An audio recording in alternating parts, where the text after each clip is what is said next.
Hello everyone, I welcome you all to Make It Easy. So today we are going to deal with the topic free expansion process. Free expansion process के कई नाम होते हैं, जैसे unrestricted expansion भी हम इसे कहते हैं, या एडियाबेटिक एक्सपेंशन कहते हैं, या फिर जूल एक्सपेंशन भी इसका नाम होता है। तो फ्री एक्सपेंशन प्रोसेस क्या होता है आज हम ये समझेंगे, साथ में इसका पीवी डायग्राम, और ये आइसोथर्मल प्रोसेस है या नहीं इसमें कन्फ्यूजन रहता है, और टेम्परेचर टाइम कर्व हम देखेंगे इसके लिए, और अल्टीमेटली वी विल सी कि ये free expansion process ideal gas के लिए और रियल गैस के लिए अलग कैसे होता है। ठीक है, तो इनके लिए हम दोनों के लिए देखेंगे कि टेम्परेचर में क्या इफेक्ट पड़ता है अगर आइडियल गैस है और अगर रियल गैस है किसी फ्री एक्सपेंशन प्रोसेस में। देखिए, सबसे पहले हमारे पास फ्री एक्सपेंशन प्रोसेस क्या होती है अगर हम समझें, तो यहाँ पे हमारे पास एक चैम्बर होता है जिसमें हमने पार्टीशन करा है, या बीच में डायफ्राम है जिसके लेफ्ट साइड गैस फिल है कुछ, और वो गैस जो है अगर हम यहाँ पे पार्टीशन हटा देते हैं या किसी तरीके से इस डायफ्राम में एक लार्ज ऑरिफिस क्रिएट करते हैं, तो गैस इमीडिएटली रश करती है वैक्यूम के against, and that is our free expansion process. कुछ एग्जाम्पल देख सकते हैं आप, जैसे एक एग्जाम्पल है यहाँ पे कि अगर हमारे पास कोई बलून है और आप उसमें कोई पिन इंसर्ट करें तो गैस सराउंडिंग में रश करती है, बाहर की ओर एक्सपेंड करती है, या फिर कह लें उसका वॉल्यूम बढ़ता है, तो वही हमारा फ्री एक्सपेंशन प्रोसेस है। एक्सपेंशन हो रहा है यानी कि वॉल्यूम बढ़ेगा। देखें यहाँ पे पहली चीज, फ्री एक्सपेंशन प्रोसेस में क्या होता है, कोई भी हीट ट्रांसफर नहीं किया जाता है। तो इसी तरीके से हमने कहा इसे कि ये एडियाबेटिक प्रोसेस भी हो सकता है, एडियाबेटिक एक्सपेंशन भी हो सकता है, तो इसमें हीट ट्रांसफर नहीं किया जाता। इसमें हम ये कह सकते हैं कि जो इसकी वॉल्स हैं, जब फ्री एक्सपेंशन प्रोसेस हो रहा है तो इसमें जो वॉल्स हैं वो इंसुलेटेड है, जिसके कारण कोई भी हीट इंटरेक्शन यहाँ पे नहीं हो रहा। देखिए, हम दो तरीके से फ्री एक्सपेंशन प्रोसेस कर सकते हैं। एक तरीका ये कि हमने क्या करा, पार्टीशन बना दिए बहुत सारे, इस तरीके से हमने क्या करा, पार्टीशन बना दिए बहुत सारे, और एक एक करके पार्टीशन खोलते गए, तो गैस धीरे धीरे इमीडिएटली रश करेगी एक पार्टीशन में, फिर दूसरे में, फिर तीसरे में। फास्ट प्रोसेस होगा ये, पर हम बहुत सारे पार्टीशन की मदद से भी फ्री एक्सपेंशन प्रोसेस देख सकते हैं। तो एक तरीका ये है। दूसरा हमने कहा कि हमने क्या करा, डायाफ्राम है हमारे पास, तो उसमें हमने एक किसी तरीके से यहाँ पे लार्ज ऑरिफिस क्रिएट करा, और जिसके कारण क्या हुआ, गैस रश कर गई वैक्यूम के अगेंस्ट, तो ये हमारा फ्री एक्सपेंशन प्रोसेस हुआ। तो इसमें हमने कहा हीट ट्रांसफर हम कोई भी, ये हमारी इंसुलेटेड वॉल है जिसमें हीट इंटरेक्शन नहीं हो रहा है इस प्रोसेस के दौरान, और साथ में यहाँ पे कोई भी गैस जो है वो वैक्यूम के अगेंस्ट एक्सपेंड हो रही है, तो गैस को कोई रेस्ट्रिक्ट करने वाला नहीं है। ठीक है ना, वैक्यूम में ही वो जा रही है, तो वहाँ पे कोई मॉलिक्यूल एज सच नहीं है जो कि गैस के अगेंस्ट फोर्स एक्सर्ट करे या गैस उसमें डिस्प्लेसमेंट क्रिएट करे, तो इसीलिए यहाँ पे वर्क ट्रांसफर भी जीरो हो जाता है। तो दो चीज़ हमने समझी, heat transfer zero, work transfer zero. Work transfer zero हो जाता है, तो हम लिख सकते हैं यहाँ पे, तो ये दो चीज़ें हमें क्लियर हो गई। अब अगर हम फर्स्ट लॉ ऑफ थर्मोडायनेमिक्स देखें तो वो क्या होता है, उसके हिसाब से जितना भी हीट ट्रांसफर आप किसी सिस्टम या किसी गैस में करते हो, तो वो उसकी एनर्जी बढ़ाने में, इंटरनल एनर्जी बढ़ाने में जाता है, और साथ ही उसकी इंटरनल एनर्जी बढ़ाने में जाता है, और साथ ही कुछ वर्क डन या वर्क ट्रांसफर करने में। तो यहाँ पे हमने कहा कि हीट ट्रांसफर नहीं हो रहा है, वर्क, क्योंकि हमने कहा हीट ट्रांसफर क्यों, क्योंकि एक तरीके का एडियाबेटिक एक्सपेंशन है। ठीक है, दूसरा हमने कहा वर्क ट्रांसफर नहीं हो रहा है क्योंकि अनरेस्ट्रिक्टेड एक्सपेंशन है।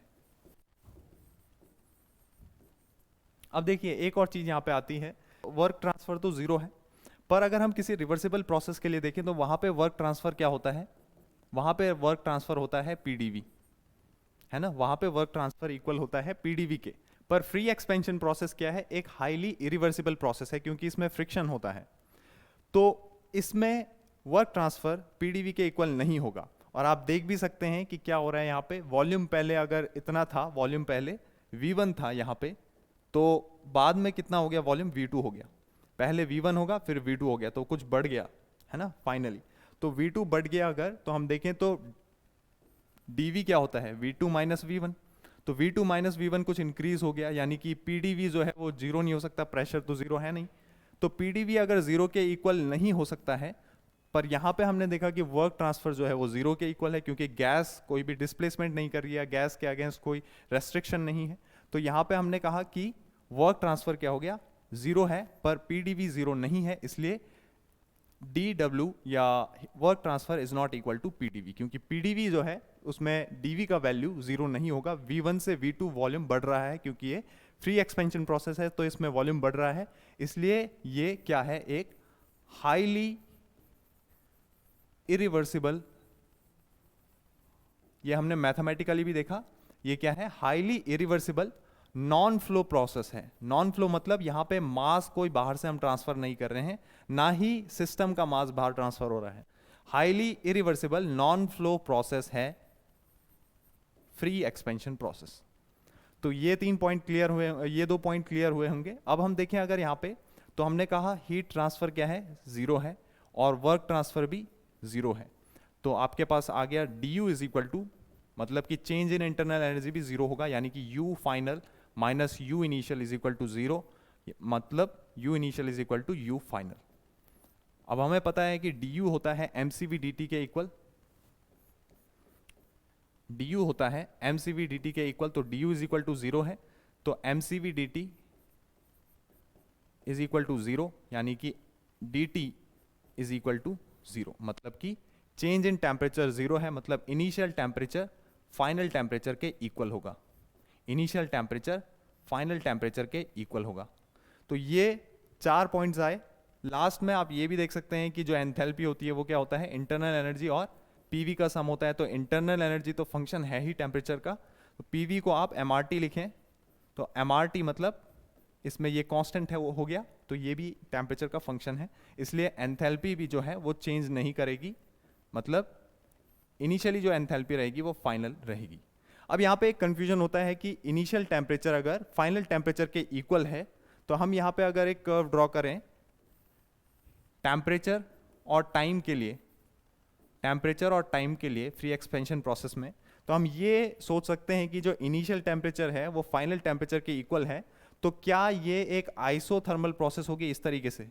हमने कहा टेम्परेचर सेम है तो T1 is equal to T2, तो क्या फ्री एक्सपेंशन प्रोसेस एक आइसोथर्मल प्रोसेस है। उससे पहले हम यहाँ पे प्रेशर और वॉल्यूम के लिए डायग्राम देख लेते हैं फ्री एक्सपेंशन प्रोसेस में।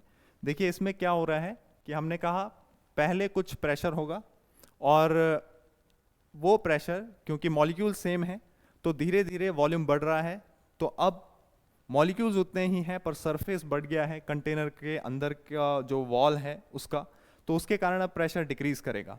तो देखिए जैसे जैसे वॉल्यूम बढ़ रहा है वैसे वैसे अब मॉलिक्यूल जो हैं ज़्यादा सरफेस एरिया पे फोर्स एक्सर्ट कर रहे हैं, तो इसके कारण अब प्रेशर घटेगा, क्योंकि मॉलिक्यूल्स दूर दूर हो चुके हैं तो अब प्रेशर घटेगा। तो देख सकते हैं आप यहाँ पे डायग्राम में कि जैसे जैसे आपका वॉल्यूम बढ़ रहा है वैसे वैसे आपका प्रेशर ड्रॉप हो रहा है फ्री एक्सपेंशन प्रोसेस में। अब हमारा एक डाउट था कि फ्री एक्सपेंशन प्रोसेस जो है वो आइसोथर्मल प्रोसेस होती है या नहीं। तो हम यहाँ पे अलग अलग गैसेस के लिए देखेंगे। सबसे पहले अगर हम आइडियल गैस के लिए बात करें तो इसमें क्या होता है कि इनिशियली सिस्टम में जो गैस है उसकी अपनी कुछ इंटरनल एनर्जी होगी, जब तक यहाँ पे फ्री एक्सपेंशन प्रोसेस नहीं हुआ तो इनिशियली कुछ ना कुछ इसकी अपनी क्या होगी, इंटरनल एनर्जी होगी। वो इंटरनल एनर्जी जैसे ही आप यहाँ पे ऑरिफिस क्रिएट करते हैं तो मॉलिक्यूल जो हैं वो रश करते हैं वैक्यूम के अगेंस्ट, तो उनकी वेलोसिटी बढ़ती है किसी तरीके से, और वो वेलोसिटी या उनकी काइनेटिक एनर्जी वो उनको कहाँ से मिली, जो इनिशियली उनका इंटरनल एनर्जी थी उससे। तो इंटरनल एनर्जी क्या हो जाती है, ड्रॉप हो जाती है, और किस में कन्वर्ट हो जाती है, काइनेटिक एनर्जी में कन्वर्ट हो जाती है काफ़ी हद तक, ताकि मॉलिक्यूल जो है वो रश कर सकें वैक्यूम के अगेंस्ट। उसके बाद क्या होता है, जो काइनेटिक एनर्जी अब मॉलिक्यूल्स ने अचीव करी उसके बाद वो कंटेनर की वॉल के साथ टकराते हैं, ठीक है, और आपस में टकराते हैं, और फिर क्या होता है उनकी इंटरनल एनर्जी, उनका टेम्परेचर जो है पहले ड्रॉप हुआ क्योंकि इंटरनल एनर्जी ड्रॉप हुई, और उसके बाद वही इंटरनल एनर्जी वो अगेन क्या कर देते हैं, रिगेन कर लेते हैं, और रिगेन करने के बाद क्या हो जाता है, उनका टेम्परेचर फिर से इनिशियल टेम्परेचर के इक्वल हो जाता है। तो हमने कहा इंटरनल एनर्जी पहले ड्रॉप होगी और वो कन्वर्ट होगी काइनेटिक एनर्जी में, ताकि मॉलिक्यूल जो है उनकी वेलोसिटी बढ़ सके और वो वैक्यूम के अगेंस्ट रश कर सकें, और उसके बाद इंटरनल एनर्जी रिगेन हो जाएगी। तो हमें पता है internal energy is the function of temperature for ideal gas. तो इसमें जैसे जैसे आपका इंटरनल एनर्जी ड्रॉप होगी वैसे टेम्परेचर ड्रॉप होगा, और एक बार फिर टेम्परेचर उतना ही हो जाएगा। तो इनिशियली हमारे पास थर्मोडायनेमिक इक्विलिब्रियम है और फाइनल कंडीशन में भी थर्मल इक्विलिब्रियम एस्टैब्लिश हो चुका है। तो इन दोनों कंडीशन में और बीच की प्रोसेस काफ़ी फास्ट है, ये क्वासी स्टैटिक प्रोसेस नहीं है जो कि बहुत धीरे धीरे हो रही है, ये काफ़ी फास्ट प्रोसेस है, पर इनिशियल और फाइनल कंडीशन में थर्मल इक्विलिब्रियम स्टैब्लिश हो जाता है, जिसके कारण हमने कहा कि टेम्परेचर जो है वो उतना ही रहेगा। ओके, तो हमने कहा यहाँ पे कि टेम्परेचर इनिशियली ड्रॉप करेगा, और जब आपकी अगेन जब मॉलिक्यूल एक दूसरे से कोलाइड करेंगे, फ्रिक्शन होगा, फिर से टेम्परेचर बढ़ जाएगा, ठीक है, और वो टेम्परेचर उतना ही हो जाएगा जितना पहले था। तो टी इनिशियल टी फाइनल के इक्वल या T1 T2 के इक्वल हो जाएगा। तो ये एक आइसोथर्मल प्रोसेस नहीं है, फ्री एक्सपेंशन प्रोसेस कुछ इस तरीके से होती है। तो ये तो हम समझे आइडियल गैस के लिए। रियल गैस के लिए क्या होता है? आइडियल गैस में सिंपल होता है कि हमारे पास जो इंटरनल एनर्जी है वो डिपेंड करती है किस पे? वो डिपेंड करती है टेम्परेचर चेंज पे। अगर टेम्परेचर चेंज जीरो होगा तो चेंज इन इंटरनल एनर्जी भी जीरो होगा। पर रियल गैस के केस में क्या होता है, जब आप फ्री एक्सपेंशन प्रोसेस कराते हैं तो टेम्परेचर में स्लाइड ड्रॉप देखने को मिलता है। टेम्परेचर में स्लाइड ड्रॉप देखने को मिलता है। क्यों? क्योंकि जो इंटरनल एनर्जी है रियल गैस के केस में वो डिपेंड करती है प्रेशर और वॉल्यूम पे भी, सिर्फ टेम्परेचर पे नहीं, प्रेशर और वॉल्यूम पे भी डिपेंड करती है internal energy. And that's why real gas में जो टेम्परेचर है वो कम हो जाता है या स्लाइटली ड्रॉप कर जाता है, जबकि हमने कहा आइडियल गैस में क्या हो रहा है, पहले ड्रॉप कर रहा है और फिर उतना ही हो जा रहा है जितना इनिशियली था।